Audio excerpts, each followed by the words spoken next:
Hello everyone, এখন আমি তোমাদের সঙ্গে পশ্চিমবঙ্গ মধ্যশিক্ষা পর্ষদ অনুমোদিত ক্লাস 9-এর প্রান্তিক প্রকাশনীর যে ভূগোল বই বসু মৌলিকের প্রাক মাধ্যমিক ভূগোল ও পরিবেশ এই বইয়ের সেকেন্ড চ্যাপ্টার যেটা আছে অর্থাৎ পৃথিবীর গতিসমূহ এর যে অনুসরণী প্রশ্নগুলো আছে তার উত্তর সম্পর্কে আমি তোমাদের সঙ্গে বিস্তারিত আলোচনা করতে চলেছি। তো তোমরা একটু মন দিয়ে শোনো, এটা শুনলে পরে কিন্তু তোমরা অনুসরণী প্রশ্নগুলো কিন্তু খুব সহজেই অ্যাটেম্প করতে পারবে। তাহলে দেখো, প্রথমে যে শর্ট প্রশ্নগুলো আছে সেগুলো আগে আমরা সমাধান করব। তো প্রথমে 1 নম্বর সঠিক উত্তর নির্বাচন করো।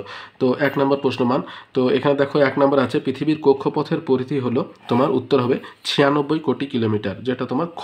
হ্যাঁ, তারপর আছে 21শে মার্চ দিনটিকে বলা হয়, উত্তর হবে খ মহাবিষুব।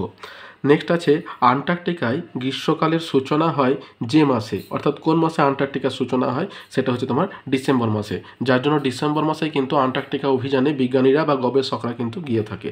এরপর দেখা আছে পৃথিবীর অক্ষ তার কক্ষতলের সঙ্গে কত ডিগ্রি কোণে থাকে, 66.5 ডিগ্রি, খটা হবে উত্তর 66.5 ডিগ্রি। এরপর দেখো অরোর বোরিয়ালিস, দেখো অরোর বোরিয়ালিস আর অরোর অস্ট্রালিস দুটো কথা আছে। অস্ট্রালিস মানে যেটা অস্ট্রেলিয়া অর্থাৎ দক্ষিণ গোলার্ধে দেখতে পাওয়া যায়, আর অরোর বোরিয়ালিস মানে এটা উত্তর গোলার্ধে দেখতে পাওয়া যায়। ঠিক আছে, মনে রাখার সুবিধা বললাম। তাহলে দেখো এখানে কি বলছে, অরোর বোরিয়ালিস দেখা যায় তোমার সুমেরুতে, বুঝতে পারছো, অর্থাৎ কুমেরুতে দেখতে পাওয়া যাচ্ছে তোমার অরোর অস্ট্রালিস, আর অরোর বোরিয়ালিস যেটা সেটা দেখতে পাওয়া যাচ্ছে সুমেরুতে। এরপর দেখো আছে অপসূর অবস্থানে সূর্য পৃথিবীর মধ্যে দূরত্ব থাকে 15,20,00,000 কিলোমিটার, অর্থাৎ গটা হবে উত্তর 15.2 কোটি কিলোমিটার। এরপর দেখা যাচ্ছে সূর্যকিরণ কর্কটক্রান্তি রেখার উপরে লম্বভাবে কিরণ দেয় কোন তারিখে, 21শে জুন, গটা হবে অ্যান্সার।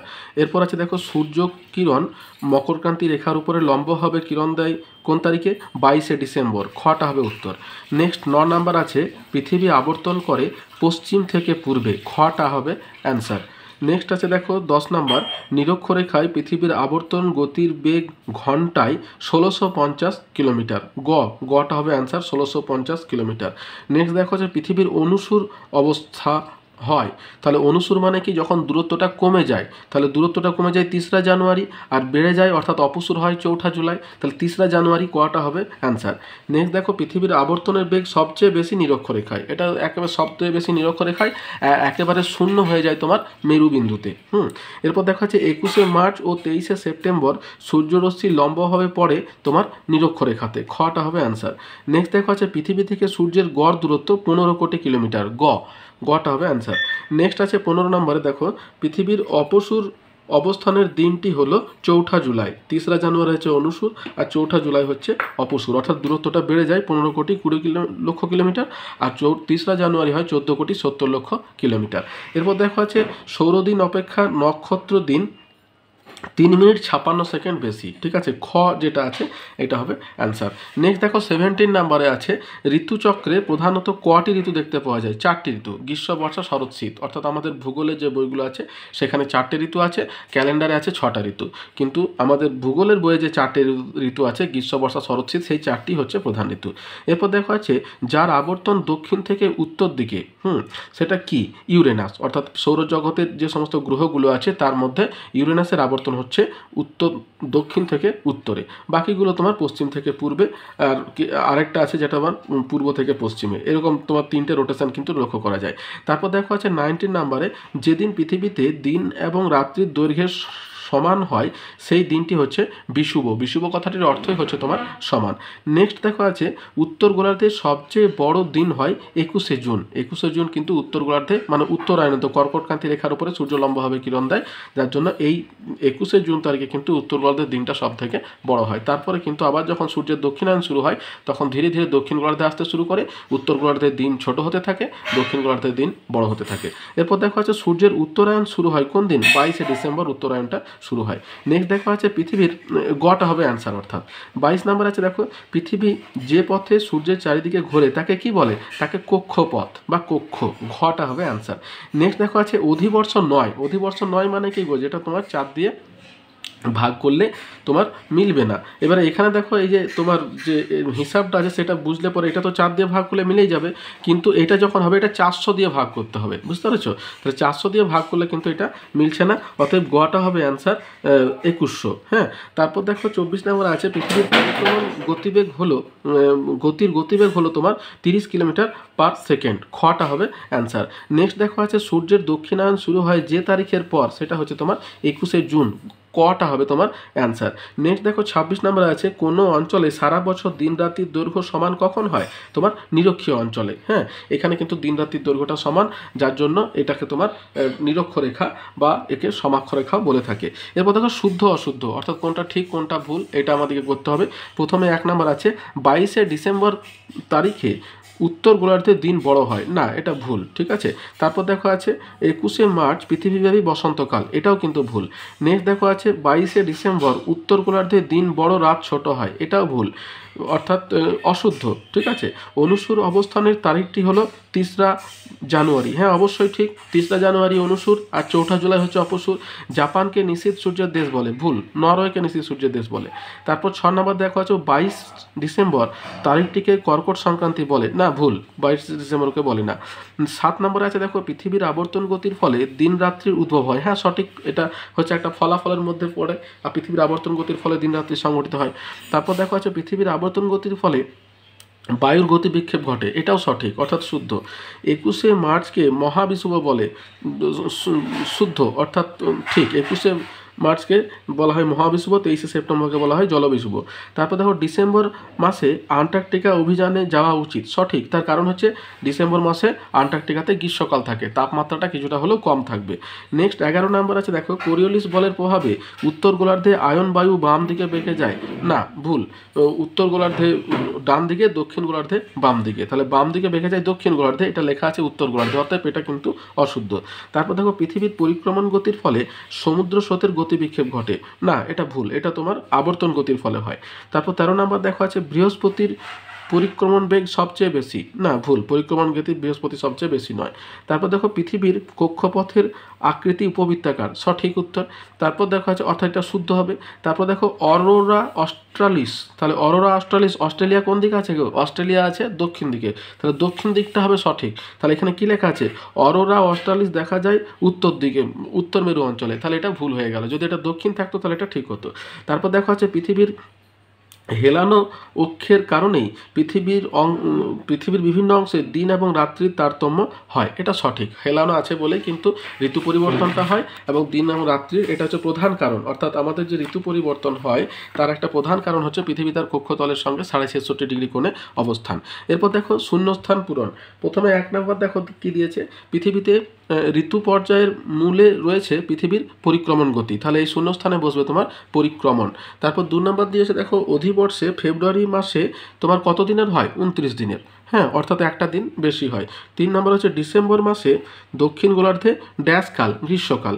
নেক্সট দেখো কুমেরু অঞ্চলে মেরুজ্যোতি ড্যাশ প্রভা নামে পরিচিত, কুমেরু প্রভা নামে পরিচিত, বা তোমার যদি ধরো ইংলিশে বলা হয় তাহলে অরোর অস্ট্রালিস, ঠিক আছে।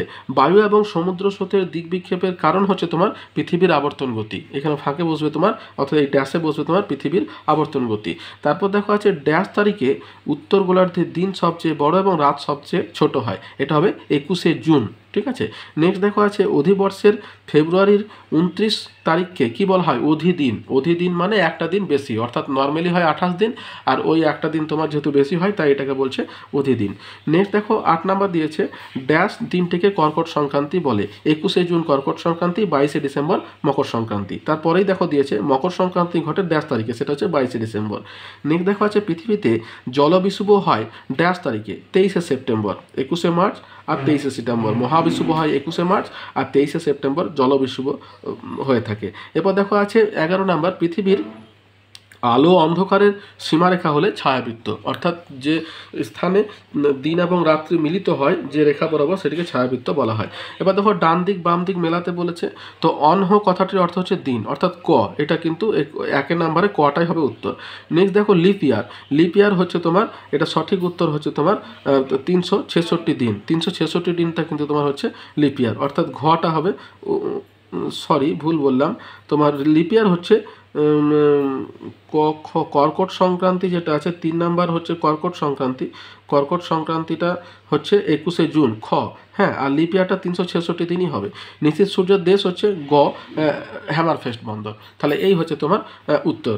এবার দেখো 2-1 কথায় উত্তর বলছে যে অধিবর্ষ কাকে বলে। তাহলে অধিবর্ষ কাকে বলে এটা তোমাদের বইয়ে 28 নাম্বার পেজে দেখো, 28 নাম্বার পেজ এই দেখো চলে এসেছে। 28 নাম্বার পেজে এই দেখো এইখানে এই উত্তরটা তোমাদেরকে লিখতে হবে। 28 নাম্বার পেজে এইখান থেকে এতটা লিপ ইয়ার অধিবর্ষ, অর্থাৎ 366 দিন যখনই হবে এবং যে বছরকে 4 দিয়ে ভাগ করলে এবং শতাব্দীকে 400 দিয়ে ভাগ করলে ভাগশেষ থাকে না, তাকে বলছে অধিবর্ষ। নেক্সট দেখো যেটা আছে 1 নম্বর গেলে অধিবর্ষ কাকে বলে। তারপর দেখো আছে নিশীথ সূর্যের দেশ কাকে বলা হয়। নরওয়েকে নিশীথ সূর্যের দেশ বলা হয়, এক কথায় উত্তর। তারপর দেখো আছে সৌর দিন কাকে বলে। 14 নম্বর পেজে চলে এসো, তোমাদের বইয়ের 14 নম্বর পেজে দেখো আছে ওখানে সৌর দিন। হ্যাঁ, সৌর দিন এই দেখো 14 নম্বর পেজের একেবারে শেষের দিকে দেখতে পাচ্ছ, এখানে দেওয়া আছে এই যে পৃথিবীর কোনো নির্দিষ্ট দ্রাঘিমা 0 ডিগ্রি সূর্য থেকে নিজের অক্ষের চারিদিকে একবার আবর্তন করলে 24 ঘন্টা বা ওই দ্রাঘিমায় আবার সূর্যের সম্মুখীন হয়। সূর্যের প্রদক্ষিণের এই সময়কে বলা হয় সৌরদিন। হ্যাঁ, সৌরদিন এবং নক্ষত্র দিন দুটো জিনিস কিন্তু আলাদা। নেক্সট দেখো আছে সৌরদিন কাকে বলে হলো। এবার দেখো সূর্যের আপাত দৈনিক গতি কাকে বলে। তাহলে সূর্যের আপাত দৈনিক গতি এটা তোমাদের একটু অন্য বই ফলো করতে হবে, এটা তোমাদের এই বইয়ে সেরকমভাবে দেওয়া নেই। তো আমি তোমাদের দেখাই সূর্যের আপাত দৈনিক গতি। দেখো সূর্যের আপাত দৈনিক গতি এখানে দেওয়া আছে। সূর্যের দৈনিক আপাত গতি কোনটাকে বলছে, অর্থাৎ রবিমার্গটাকেই বলতে পারো। এখানে এই দেখাই ছবিটা তোমরা দেওয়ার চেষ্টা করবে, এটা স্ক্রিনশট নিয়ে নিতে পারো যদি তোমাদের কাছে না থাকে। তো বলছে কি পৃথিবীর সাপেক্ষে সূর্য স্থির, পৃথিবী নিজের অক্ষের ওপর পশ্চিম থেকে পূর্বে ঘুরেছে, প্রতিদিনই সূর্য পূর্ব দিকে ওঠে এবং পশ্চিম দিকে অস্ত যায়। তবে আমাদের কাছে মনে হয় সূর্য পূর্ব থেকে পশ্চিমে ঘুরছে। সূর্যের এই অবস্থানের আপাত পরিবর্তন সূর্যের দৈনিক আপাত গতি নামে পরিচিত। আর এটা যখন বার্ষিক হবে তখন সেটা রবিমার্গ হবে। ঠিক আছে, তাহলে এটা হচ্ছে সূর্যের দৈনিক আপাত গতি। নেক্সট দেখো আছে সূর্যের উত্তরায়ণ এবং দক্ষিণায়ন কাকে বলে। তাহলে এটার জন্য তোমরা 21 পাতায় চলে এসো। সূর্যের উত্তরায়ণ এবং দক্ষিণায়ন 21 পাতাতে সূর্যের উত্তরায়ণ এবং দক্ষিণায়নটা খুব সুন্দর করে দেওয়া আছে, তোমরা দেখতে পারো। এই দেখো সূর্যের উত্তরায়ণ এবং দক্ষিণায়ন, এই যে তোমরা এই ছবিটা দিতে পারো। এবং সূর্যের 21শে মার্চ 23শে সেপ্টেম্বর, এই যে উত্তর উভয় গোলার্ধের দিন রাত্রির দৈর্ঘ্য সমান। এবং উত্তরায়ণের তোমার কোন জায়গা থেকে দেওয়া থাকবে পরের পাতাতে দেখো সূর্যের মহাবিষুব জলবিষুব এবং সূর্যের উত্তরায়ণ এবং দক্ষিণায়ন। উত্তরমুখী এই দেখো এটা হচ্ছে উত্তরমুখী বা উত্তরায়ণ এবং দক্ষিণমুখী বা দক্ষিণায়ন। অর্থাৎ এই যে সূর্যের আপাত বার্ষিক গতি যেটা আছে, অর্থাৎ এইটাকে বা রবিমার্গ, বার্ষিক গতির অপর নাম হচ্ছে তোমার রবিমার্গে। দেখো নিচে দেওয়া আছে রবিমার্গ। তাহলে উত্তরায়ণ আর দক্ষিণায়ন তোমাদের এত দূর পর্যন্ত তোমাদেরকে লিখতে হবে। ঠিক আছে, 21 পাতাতে এই উত্তরটা কিন্তু তোমাদের সুন্দর করে দেওয়া আছে এবং এই ছবিটা কিন্তু তোমরা অবশ্যই দেওয়ার চেষ্টা করবে। হয়েছে। এরপরে নেক্সট দেখো যেটা আছে সেটা হচ্ছে যে সূর্যের কোন দিন দুটিতে পৃথিবীর উত্তর এবং দক্ষিণ গোলার্ধে সর্বত্র দিন এবং রাত্রি সমান হয়। দেখো উত্তর গোলার্ধে হয় 21শে মার্চ যেটাকে মহাবিষুব বলছে, দক্ষিণ গোলার্ধে হয় 23শে সেপ্টেম্বর যেটিকে জলবিষুব বলছে। বুঝতে পারছো। এরপরে দেখো যে প্রশ্নটা আছে সেটা বলছে সৌর বৎসর কাকে বলে। তাহলে সৌর বৎসর 20 পাতাতে চলে আসো, তোমাদের যে বই আছে এখানে 20 পাতাতে দেখো সৌর বৎসর এখানে দেওয়া আছে সৌর বর্ষ এবং নক্ষত্র বর্ষ। সৌর বর্ষ কোনটাকে বলছে, সূর্যের চারিদিকে পৃথিবীর পরিক্রমণের ফলে সৃষ্ট বছরকে বলছে সৌর বর্ষ। আর নক্ষত্রটা যখন তোমার অন্য দিকে সূর্য ছাড়া অন্য কোনো নক্ষত্রের ভিত্তিতে যখন বছরের হিসাব করা হয় তখন সেটাকে বলছে নক্ষত্র বর্ষ। তাহলে সৌর বর্ষটা তোমরা এখান থেকে পেয়ে যাবে। নেক্সট দেখো যে প্রশ্নটা আছে সেটা হচ্ছে যে জলবিষুব এবং মহাবিষুব কোন কোন তারিখকে বলা হয়। তাহলে 23শে সেপ্টেম্বর হচ্ছে জলবিষুব আর 21শে মার্চ হচ্ছে তোমার মহাবিষুব। মহাবিষুব এবং জলবিষুব 21শে মার্চ 23শে সেপ্টেম্বর। এরপর দেখো আছে কোন দিন বা তারিখটিকে অধিদিন বলা হয়। কোন দিনটিকে বলা হয় অধিদিন, 29 ফেব্রুয়ারি। হ্যাঁ, 28 দিন হয় কিন্তু যখন লিপ ইয়ার হবে তখন একটা দিন বাড়িয়ে দেওয়া হয়, তাই 29 ফেব্রুয়ারিটাকে বলছে তোমার অধিদিন। এরপর দেখো বসন্ত বিষুব কি। তাহলে এটার জন্য তোমরা চলে এসো 22 পাতাতে। 22 পাতাতে তোমরা বসন্ত বিষুব পেয়ে যাবে। দেখো এখানে আছে তোমার জলবিষুব, বসন্ত বিষুব। এই দেখো আশা করি দেখতে পাচ্ছ বসন্ত বিষুব। মহাবিষুবর অপর নাম হচ্ছে বসন্ত বিষুব। তাহলে তোমরা এইখান থেকে শুরু করবে এত দূর পর্যন্ত লিখবে। তাহলে মহাবিষুব বা 21শে মার্চ তারিখটিকে বলছে তোমার বসন্ত বিষুব। ঠিক আছে। নেক্সট তোমরা যেটা আছে দেখো বসন্ত বিষুবর পরে আছে তোমার ফেব্রুয়ারি এপ্রিল মাসে মকরক্রান্তি রেখায় কোন ঋতু দেখা যায়? উত্তর হবে বসন্তকাল, ঠিক আছে, বা বসন্ত ঋতু দেখা যায়।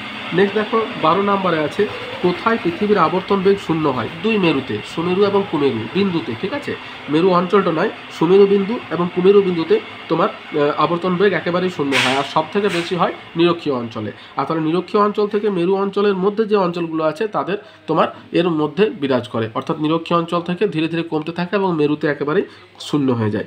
নিরক্ষরেখার অপর নাম বিষুবরেখা কেন? দেখো বিষুব কথাটির অর্থ হচ্ছে সমান, যেহেতু নিরক্ষীয় অঞ্চলে দিন এবং রাত্রি সমান হয় তাই নিরক্ষরেখার অপর নাম হচ্ছে বিষুবরেখা। এটাই হবে উত্তর। তারপর দেখো আছে নক্ষত্র দিন ও সৌরদিনের মধ্যে সময়ের পার্থক্য কত? 3 মিনিট 56 সেকেন্ড, ঠিক আছে, নক্ষত্র দিন এবং সৌরদিনের মধ্যে সময়ের পার্থক্য হচ্ছে 3 মিনিট 56 সেকেন্ড। তারপর আছে দেখো প্রিন্সিপিয়া গ্রন্থের রচয়িতাকে? আইজ্যাক নিউটন, অ্যান্সার হবে আইজ্যাক নিউটন। এবার দেখো নিচের প্রশ্নগুলির সংক্ষিপ্ত উত্তর, অর্থাৎ 2 নম্বরের প্রশ্নের উত্তর। প্রথমে আছে দেখো ছায়াবৃত্ত সৃষ্টি হয় কেন? 16 পাতাতে চলে এসো, তোমাদের বইয়ের যে 16 পাতা আছে, এই দেখো এখানে 16 পাতাতে ছায়াবৃত্ত সৃষ্টি হয় কেন, এই যে এইখানে এই উত্তরটা তোমাদের লিখতে হবে। ছায়াবৃত্ত কি, এটা হলেই তোমাদের হবে। হ্যাঁ, অন্ধকার ঘরে টর্চের আলো আস্তে আস্তে গ্লোবটাকে ঘোরালে আলো এবং অন্ধকারের মাঝে স্পষ্ট সীমারেখা দেখা যাবে। আলো এবং অন্ধকারের ওই সীমানা বরাবর যে পূর্ণবৃত্ত বা সীমারেখা তৈরি হয় তা হচ্ছে ছায়াবৃত্ত। তাহলে এটাই হচ্ছে, অর্থাৎ ছায়াবৃত্ত হলো পৃথিবীর আলো এবং অন্ধকারের মধ্যবর্তী সীমারেখা, যার একদিকে হয় দিন, অপর দিকে হয় রাত্রি। এরপর দেখো আছে উত্তর গোলার্ধে কীভাবে গ্রীষ্ম ঋতু সংগঠিত হয়? 26 নম্বর পেজে চলে এসো, ওখানে দেখো গ্রীষ্ম ঋতু কীভাবে সংগঠিত হয় সেটা তোমার দেওয়া আছে। 26 নম্বর পেজ, উত্তর গোলার্ধে গ্রীষ্মকাল। দেখো এই যে এইটা তোমার দেওয়া আছে, এইখান থেকে এতটা উত্তর গোলার্ধে গ্রীষ্মকাল, দক্ষিণ গোলার্ধে শীতকাল। তোমার এখানে শুধুমাত্র গ্রীষ্মকালটা জানতে চেয়েছে, তাই উত্তর গোলার্ধে যে গ্রীষ্মকাল হয় সেটা তোমাদের লিখতে হবে। অর্থাৎ সুমেরুতে একটানা 24 ঘন্টা দিন হয় এত দূর পর্যন্ত, অর্থাৎ এত দূর পর্যন্ত তোমাদেরকে এইখান থেকে এত দূর পর্যন্ত লিখতে হবে উত্তর গোলার্ধে গ্রীষ্মকাল হয়েছে। নেক্সট দেখো আছে বলছে যে পৃথিবীর আবর্তন গতির ফলে আমরা পৃথিবী থেকে ছিটকে পড়ি না কেন? দেখো এটা 14 নম্বর পাতাতে চলে এসো, 14 নম্বর পাতাতে দেখো এটা উত্তর দেওয়া আছে কেন আমরা ছিটকে পড়ি না। এই দেখো এই যে এখানে দেওয়া আছে না, আমরা পৃথিবীর আবর্তন গতি বোঝা যায় না কেন? পৃথিবীর আবর্তন গতি বোঝা যায় না কেন, এর যে কারণটা এখানে লেখা আছে, অর্থাৎ এইখান থেকে এত দূর পর্যন্ত এখানটা লিখলেই হবে। দেখো এখানে লেখাও আছে ভূপৃষ্ঠ থেকে আমরা ছিটকে পড়ি না, ঠিক আছে। নেক্সট দেখো যে প্রশ্নটা আছে সেটা হচ্ছে যে পৃথিবীর আবর্তন গতি বলতে কি বোঝায়? তাহলে আবর্তন গতি বা আনহি গতি কোনটাকে বলে? 15 পাতাতে দেখো আছে পৃথিবীর আবর্তন গতি। এই দেখো পৃথিবীর আবর্তনের দিক, তার আগে আছে তোমার পৃথিবীর আবর্তনের বেগ এবং পৃথিবীর আবর্তন গতি। এই যে 6.5 সূর্য নিজের অক্ষে পশ্চিম থেকে পূর্ব অবিরাম পাক খায়, এটা হচ্ছে পৃথিবীর আবর্তন গতি। এই দেখো এই যে 2 লাইন আছে, এই 2 লাইনটা লিখলেই তোমাদের হয়ে যাবে। নেক্সট দেখো যেটা আছে পৃথিবীর আবর্তন গতির পর পৃথিবীর বার্ষিক বা পরিক্রমণ গতি বলতে কি বোঝো? এটা 18 পাতাতে আছে, 18 পেজ নাম্বার 18-এ চলে এসো, ওখানে দেখো পৃথিবীর পরিক্রমণ গতি দেওয়া আছে। এই দেখো পৃথিবীর পরিক্রমণ গতি, এই যে এইখান থেকে এইটুকু তোমরা লিখবে যে তিন লাইন যেটা আছে, হ্যাঁ, 365 দিন সূর্যের চারিদিকে ঘোরে বা পরিক্রমণ করে, এটাই পৃথিবীর পরিক্রমণ বা বার্ষিক গতি। নেক্সট কি আছে দেখো পৃথিবীর বার্ষিক গতির পর তারপর দেখো পরিক্রমণ গতি হলো ছায়াবৃত্ত কি? তাহলে ছায়াবৃত্ত নিয়ে তো আমরা আগে আলোচনা করলাম, 16 পাতাতে চলে এসো। ছায়াবৃত্ত এটাই হচ্ছে ছায়াবৃত্ত, দিন এবং রাত্রি বা যে সীমারেখায় মিলিত হচ্ছে সেটাকে বলছে ছায়াবৃত্ত। তারপরে দেখো যে প্রশ্নটা আছে সেটা হচ্ছে যে ছায়াবৃত্তের পরে আছে যে উষা এবং গোধূলি বলতে কি বোঝো? এটা 17 পাতায় 17 পেজে চলে এসো। উষা এবং গোধূলি এখানে কিন্তু যেগুলো দেওয়া আছে সবই মোটামুটি দেওয়া আছে। দেখো প্রভাত, সন্ধ্যা, মধ্যাহ্ন, উষা এবং গোধূলি। উষা হচ্ছে সকালবেলা, এই জায়গাতে যেটা দেওয়া আছে ধূলিকণায় সূর্যের আলো প্রতিফলিত হয়ে যে ক্ষীণ আলো সৃষ্টি হয় তাকে উষা বলছে।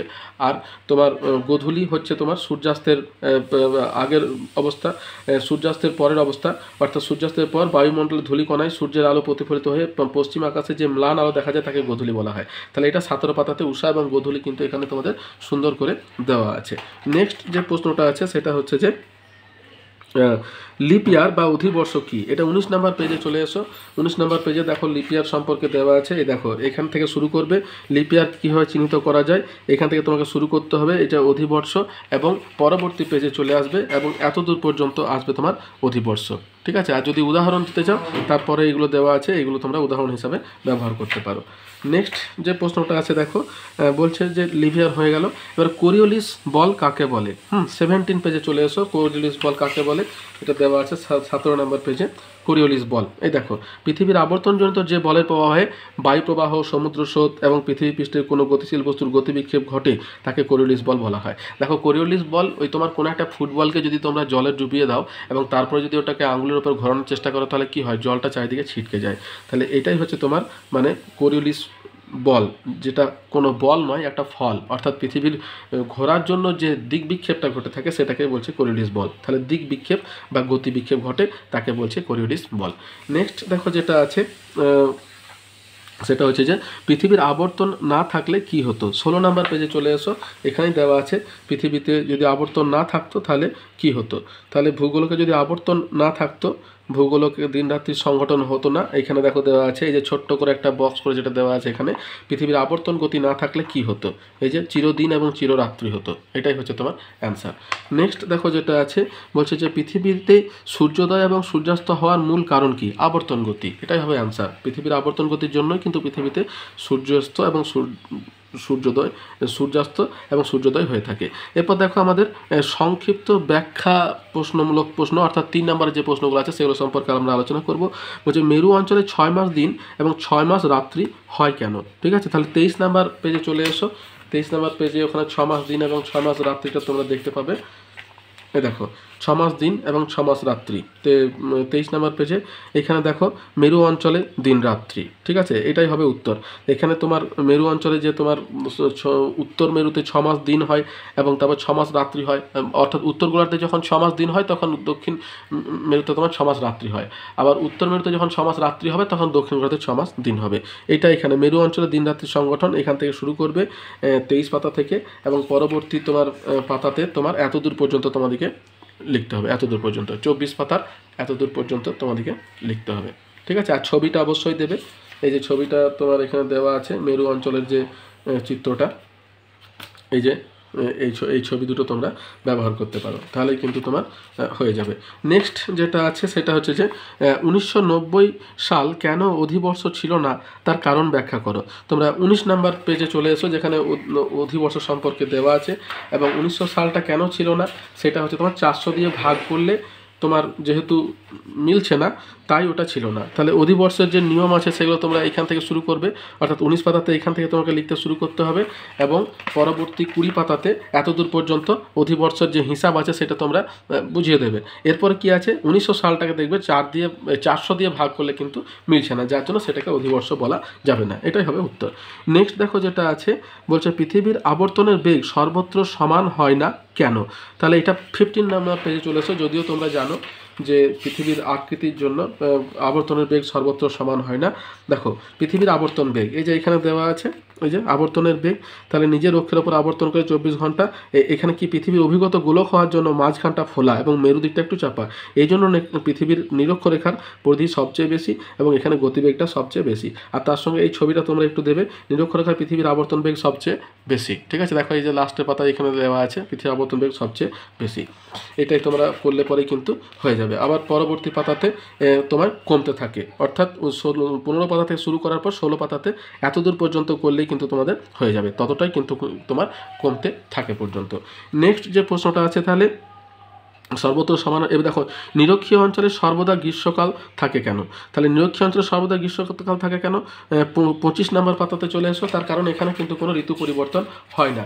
25 নম্বর পেজে এলে পরে তোমরা প্রশ্নের উত্তরটা পেয়ে যাবে।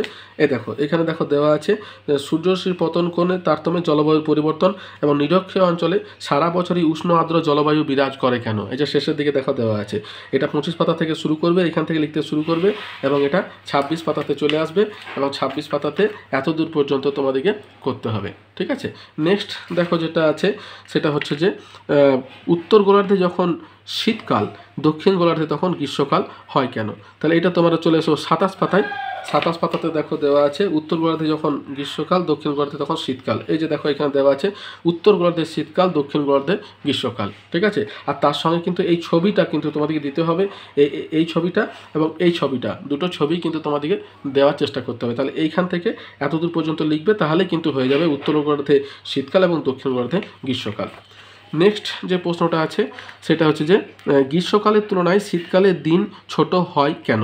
দেখো, গ্রীষ্মকালের তুলনায় শীতকাল ছোট হয় তার কারণ কি? গ্রীষ্মকালে তোমার দিনটা বড় হওয়ার জন্য পৃথিবীতে যে পরিমাণ তাপ আসে সেটা তোমার রাত ছোট হওয়ার জন্য তোমার প্রতিফলন করার সময় পায় না। কিন্তু শীতকালে কি হয়, রাতটা বড় হয়, যার জন্য তাপমাত্রাটা বেশি প্রতিফলিত হয় এবং দিনটা ছোট হওয়ার জন্য কি হয়, তাপমাত্রাটা কিন্তু ধীরে ধীরে কমতে থাকে। তাহলে এটাই হচ্ছে কারণ। নেক্সট দেখো যেটা আছে, দক্ষিণ গোলার্ধে শীতকালের স্থায়িত্ব বেশি এবং উত্তর গোলার্ধে গ্রীষ্মকালের স্থায়িত্ব কম হয় কেন? এটার জন্য 20 পেজে চলে এসো। 20 নম্বর পেজে দেখো স্থায়িত্ব সম্পর্কে এখানে দেওয়া আছে। দক্ষিণ গোলার্ধে এই যে তোমার 4 জুলাই এই যে অপসূর অনুসূরের যে অবস্থানটা দেওয়া আছে তার যে 1 নাম্বার পয়েন্টটা আছে, এই 1 নাম্বার পয়েন্টটা দিলেই কিন্তু তোমাদের উত্তরটা হয়ে যাবে। এখানে দেখো দেওয়া আছে সূর্য থেকে বেশি দূরত্বের জন্য জুলাই মাসে পৃথিবীর অপসূর অবস্থানে আবর্তনের বেগ কিছুটা কমে যাওয়ার জন্য জুলাই মাসে পৃথিবীর যে গোলার্ধে যে ঋতু থাকে তার স্থায়িত্ব বেড়ে যায়। জুলাই মাসে উত্তর গোলার্ধে গ্রীষ্মকাল এবং দক্ষিণ গোলার্ধে শীতকাল থাকায় উত্তর গোলার্ধে গ্রীষ্মকালের স্থায়িত্ব বেশি হয়, দক্ষিণ গোলার্ধে শীতকালের স্থায়িত্ব কম হয়। তাহলে এটাই হচ্ছে তোমার অ্যান্সার। নেক্সট দেখো যেটা আছে সেটা হচ্ছে যে তোমার স্থায়িত্ব বেশি হয় কেন? তারপর দেখো শীতকালের তুলনায় গ্রীষ্মকালে দিন বড় হয় কেন?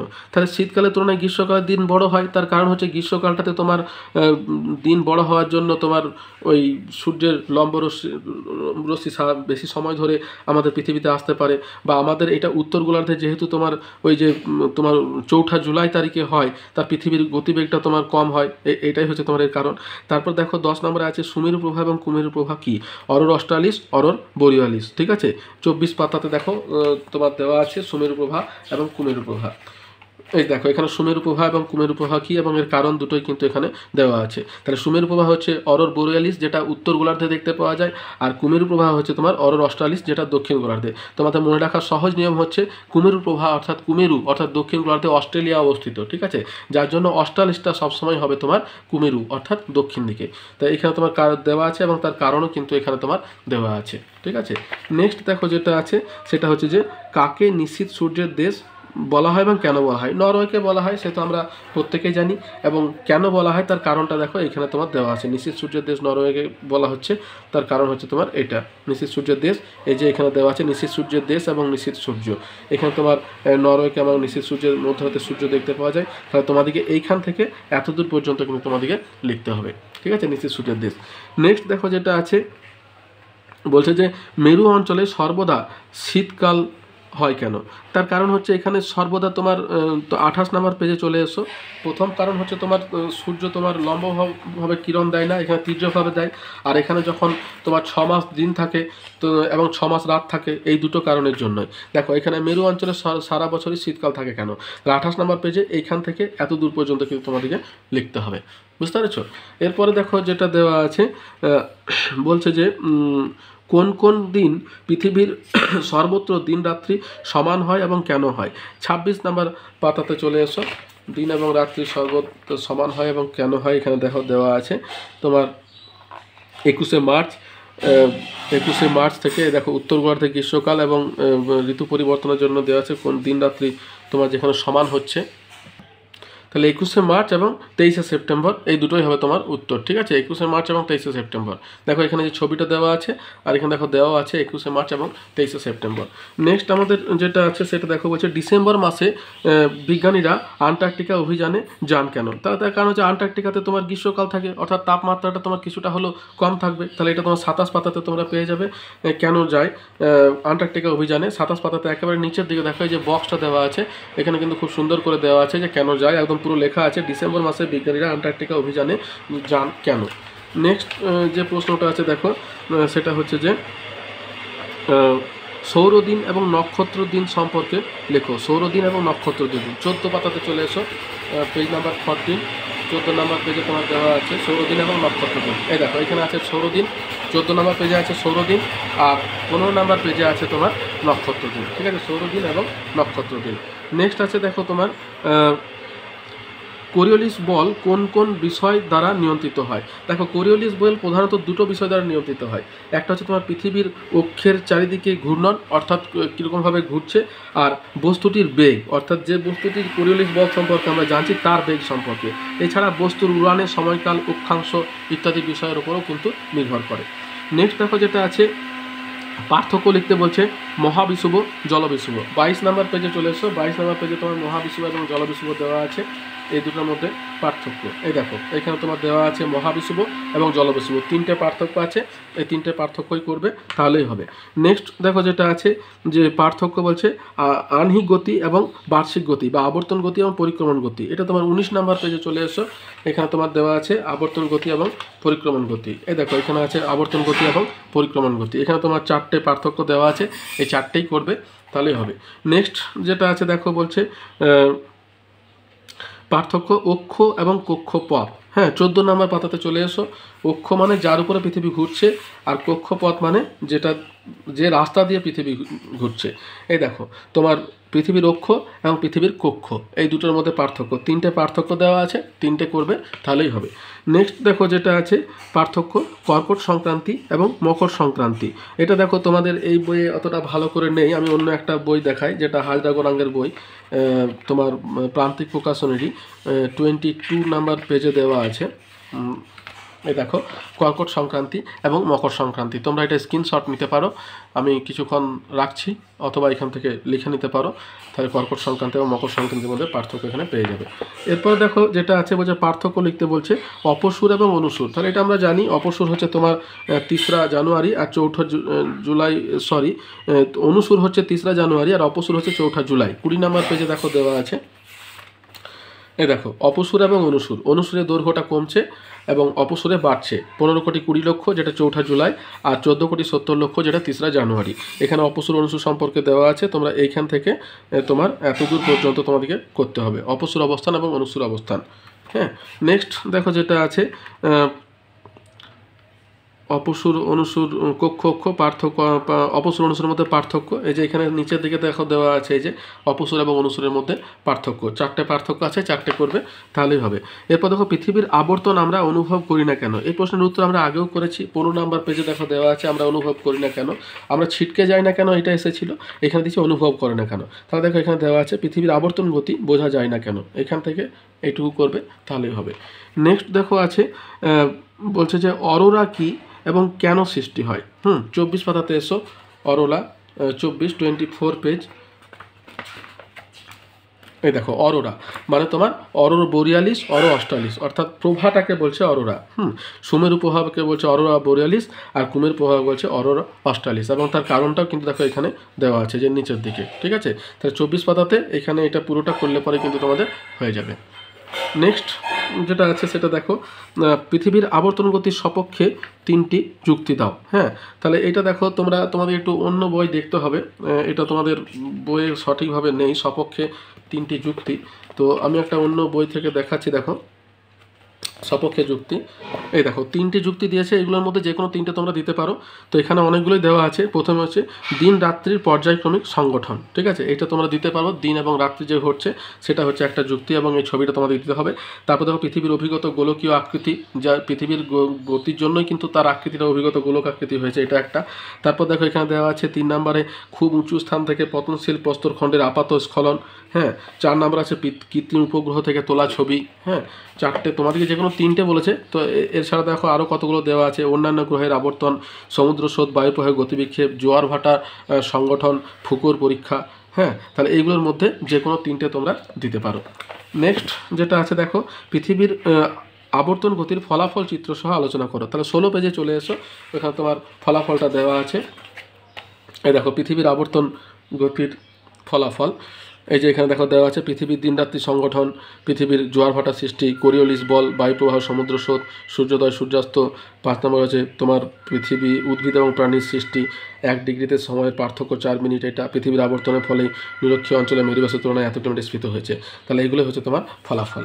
নেক্সট দেখো যেটা আছে, বলছে যে পৃথিবীর বার্ষিক গতি বা পরিক্রমণ গতির সপক্ষে 5টি প্রমাণ দাও। তাহলে এখানে যেমন তোমার আহ্নিক গতির সপক্ষে জেনেছিল 3টে, এখানে আবার 5টা চেয়েছে। তাহলে এটাও দেখো তোমরা এখান থেকে দেখতে পাবে, বার্ষিক গতির সপক্ষে প্রমাণ প্রথম প্রমাণ যেটা আছে সেটা হচ্ছে যে সূর্যোদয় এবং সূর্যাস্তের স্থান পরিবর্তন, অর্থাৎ যেটা তোমার রবি মার্গ যেটাকে বলছে, ঠিক আছে। 2 নাম্বার দিয়েছে নক্ষত্রের পর্যবেক্ষণ, অর্থাৎ আমরা আকাশে যে নক্ষত্রগুলো দেখতে পাই সেগুলো কিন্তু সারা বছর একই জায়গাতে দেখতে পাই না, বা সারাদিন একই জায়গাতে দেখতে পাই না, তারা কিন্তু অল্প অল্প করে স্থান পরিবর্তন করছে।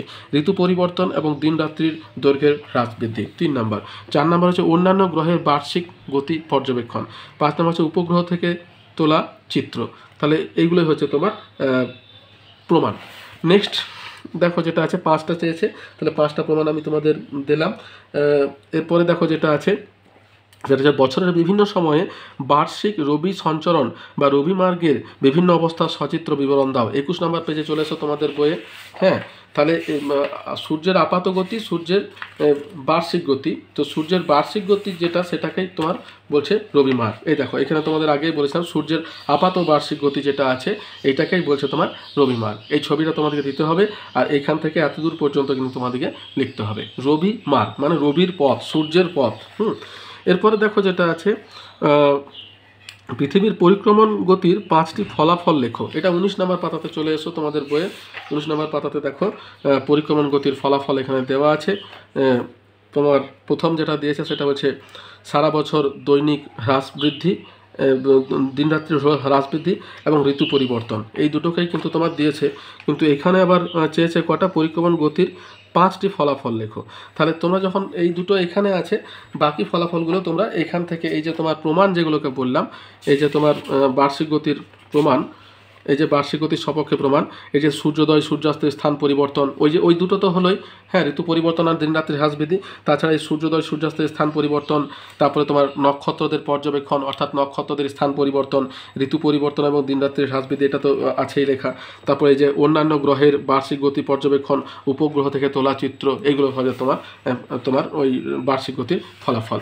এরপরে যেটা আছে, যদিও দুটোই হচ্ছে প্রধান, বুঝতে পারছো, কিন্তু এখানে যেহেতু 5টা চেয়েছে তাই তোমরা 5টা ওইখান থেকে দিতে পারো। এরপর দেখো দিন রাত্রির দৈর্ঘ্যের হ্রাস বৃদ্ধির সঙ্গে বার্ষিক গতির সম্পর্ক আলোচনা করো। তাহলে এটা দেখো 24 পাতাতে চলে এসো। বার্ষিক গতির সম্পর্ক এখানে আছে, দিন রাত্রির দৈর্ঘ্যের হ্রাস বৃদ্ধির সঙ্গে বার্ষিক গতির সম্পর্ক। এই যে দেখো এখানে যেটা আছে দিন রাত্রির দৈর্ঘ্যের হ্রাস বৃদ্ধি, এটা তোমরা যদি এইখান থেকে করো, এখান থেকে পরবর্তী পাতাতে এত দূর পর্যন্ত 25 পাতাতে এই যে পর্যায়ক্রমে ঋতু পরিবর্তন হয় এত দূর পর্যন্ত করতে হবে, এবং তার সঙ্গে এই ছবিটা কিন্তু তোমাদেরকে দিতে হবে, তাহলেই কিন্তু হয়ে যাবে।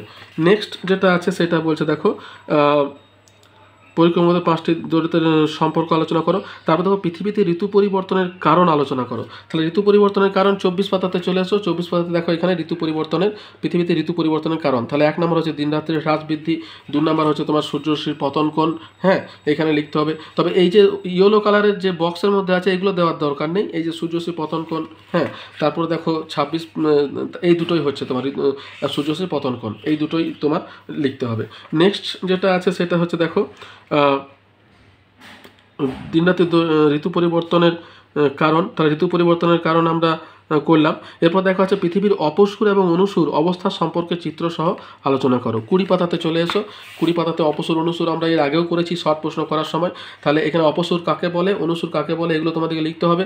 এবং তার সঙ্গে দেখো পৃথিবীর অপসূর অবস্থান এবং পৃথিবীর অপসূর অবস্থান এবং অনুসূর অবস্থান, এই দুটো কিন্তু তোমরা লিখবে, এবং এই ছবিটা কিন্তু খুব সুন্দর করে দিয়ে দেবে। এরপরে যদি সাফিসিয়েন্ট না হয়, যেহেতু বড় দিয়েছে, তাই তোমরা এই অপসূর অনুসূরের মধ্যে পার্থক্যটাও কিন্তু তোমরা দিতে পারো, ঠিক আছে। অর্থাৎ এরকম ছক আকারে দিলে না, কিন্তু হয়তো বৈশিষ্ট্য আকারে দিয়ে দিলে, অপসূর লেখার পরে বৈশিষ্ট্য আকারে এই অপসূরের ঘরে যেগুলো দেওয়া আছে এগুলো লিখে দিলে, আবার অনুসূর যেটা আছে সেই অনুসূর ঘরে যেগুলো আছে সেই বৈশিষ্ট্যগুলো লিখে দিলে, তাহলে কিন্তু তোমাদের লেখাটা সমৃদ্ধ হবে। নেক্সট দেখো যেটা আছে 21শে মার্চ ও 23শে সেপ্টেম্বরের পরবর্তী সময়ে কিভাবে দিন রাত্রির দৈর্ঘ্যের হ্রাস বৃদ্ধি ঘটে। এটা 26 পাতাতে চলে এসো। 26 পাতাতে দেখো এখানে দেওয়া আছে কিভাবে অপসূর এবং অনুসূরের দিন রাত্রির হ্রাস বৃদ্ধি ঘটে। এখানে যে ঋতু পরিবর্তন যেটা আছে অপসূর অনুসূরের হ্রাস বৃদ্ধির সঙ্গে এই উত্তর গোলার্ধে গ্রীষ্মকাল এবং দক্ষিণ গোলার্ধে শীতকাল এবং উত্তর গোলার্ধে শরৎকাল এবং বসন্তকাল, অর্থাৎ এটাই তোমাদেরকে দিতে হবে। তাহলে 21শে মার্চ এটা তোমরা এখান থেকে পেয়ে যাবে, এই যে 21শে মার্চ। হ্যাঁ, 21শে মার্চ, অর্থাৎ এইটা তোমাকে লিখতে হবে যে উত্তর গোলার্ধে গ্রীষ্মকাল এবং দক্ষিণ গোলার্ধে শীতকাল, যেটা এটা 21শে মার্চের হিসাবটা এখান থেকে পেয়ে যাবে, ঠিক আছে। আর 23শে সেপ্টেম্বরের হিসাবটা তোমাদেরকে 27 পাতাতে যেটা দেওয়া আছে উত্তর গোলার্ধে শীতকাল এবং দক্ষিণ গোলার্ধে গ্রীষ্মকাল, এখানে 23শে সেপ্টেম্বরের হিসাবটা তোমাদেরকে দিতে হবে। অর্থাৎ এইখান থেকে এইটুকু লিখতে হবে, এইখান থেকে এতটা, ঠিক আছে, 26 পাতা। আর 27 পাতাতে তোমাদেরকে এইখান থেকে এতটা তোমাদেরকে লিখতে হবে। আর ছবিটা অবশ্যই দেওয়ার চেষ্টা করবে। এটা হবে তোমার 27 পাতার এই যে ছবিটা দেওয়া আছে এই ছবিটা দেবে, আর 26 পাতাতে এই ছবিটা দেবে, ঠিক আছে। তাহলে দেখো আমি তোমাদের যতটা পারলাম বোঝানোর চেষ্টা করলাম। যদি আমার ভিডিওটা তোমাদের ভালো লেগে থাকে, যদি কিছুটাও বুঝতে পারো, তাহলে আমার চ্যানেলটিকে সাবস্ক্রাইব করো, ভিডিওটাকে লাইক করো এবং বন্ধুদের সঙ্গে শেয়ার করো, যাতে তারাও নিজেদেরকে সমৃদ্ধ করতে পারে। আর যদি কোনো প্রশ্ন থাকে আমাকে কমেন্ট বক্সে কমেন্ট করো, আমি তোমাদের প্রশ্নের উত্তর দেওয়ার চেষ্টা করব। তাহলে এতদূর পর্যন্ত, দেখা হচ্ছে পরের ভিডিওতে। ধন্যবাদ।